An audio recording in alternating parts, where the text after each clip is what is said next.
have a few thoughts on this. First off, going into this fight, I was never totally clear on what was meant by Adesanya being younger. And I understand the history of fighting, particularly stand-up. When we're looking at boxing, particularly stand-up fighting, greatly favors youth. I wasn't blind to that. I just was never given a satisfactory explanation of the people betting on Adesanya, why they were continually bringing youth into it. What are you saying about the youth? Are you saying he's better because he's younger? Because in other arguments, you same people are going to say the guy with more experience has the advantage. So what are we talking about? Is he stronger because he's younger? Can he do more pull-ups? Is he in better shape? I believe what we're talking about when we talk about youth versus age is we're talking about speed. And one great thing that we did see from Anderson in a way that he really represented himself well tonight. Conditioning's never been a factor for Anderson Silva. 3-round fights, 5-round fights, we've never seen him fade. He was able to hold up. His age certainly didn't catch him in that regard. His delay from the octagon, we didn't know this going in. I'm talking about post-fight. He certainly can be proud of his conditioning. He can certainly be proud of the fact that he has never wilted in a contest, and that still stands. But the other thing that he showed is he had that speed. He still had that speed. He has not slowed down. He took a couple of shots. A couple of them hurt him, but not enough to put him down, not enough to put him out. Not even that conversation could be started. He also returned a lot of shots. Not enough to end Adesanya's night, not enough to put him down.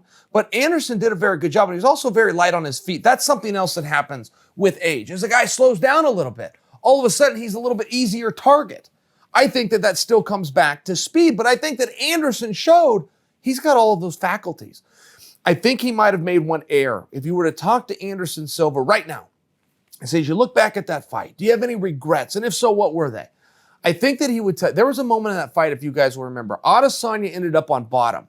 He had thrown a kick, he lost his footing, he went down. But either way, Anderson Silva was given a moment to think and process, do I want to jump on Israel or do I want to let him scramble and come back up to his feet and fight in this range? I think in hindsight, and I can tell you as a fan, I'd have loved to have seen a moment there or two, see what Anderson was like with his ground and pound.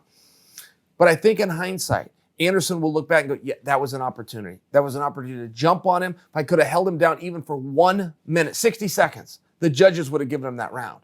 If he could have passed, if he could have done something more exciting, if he could have made Israel work from there, even at 30 seconds and 20 seconds, it may have been enough with a couple of shots landed, particularly with an advancement of position, to have stolen the round. And I think that might have been one of his opportunities. But overall, my analysis on that, I thought it was a great fight.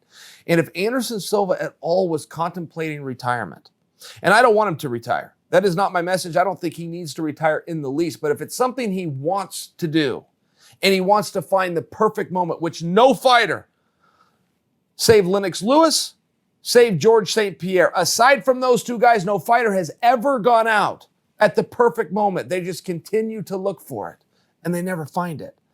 I would suggest for you guys, this may be the perfect moment. He represented himself extremely well.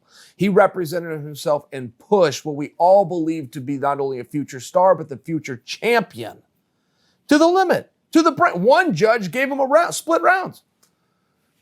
2 for the youngster, 1 in between for the Spider. Something very honorable about it. Something about showing the odds makers that had him at a 6.5 to 1 underdog just how good he still is. Something about showing, look, I'll tell you this much. There's no fighter on the roster that's going to see that fight and call Anderson Silva out. Nobody's sitting at home going, yeah, I want to fight that guy. Boy, he looks vulnerable. I thought that Anderson represented very well. And if I can get you guys to agree with that, then certainly that's when we can give Israel the respect that he deserves. That's when we can start to look at it and really appreciate what we saw. We saw a young man that went out there, that found his range, that did it playfully, that also showed the reservedness of a polished, experienced fighter, even though he's only 12 months in his octagon experience, okay? I'm talking about when Anderson Silva went against the fence and called him in, lured him in, as so many other fighters have gone into that trap, and the Spider was waiting for him.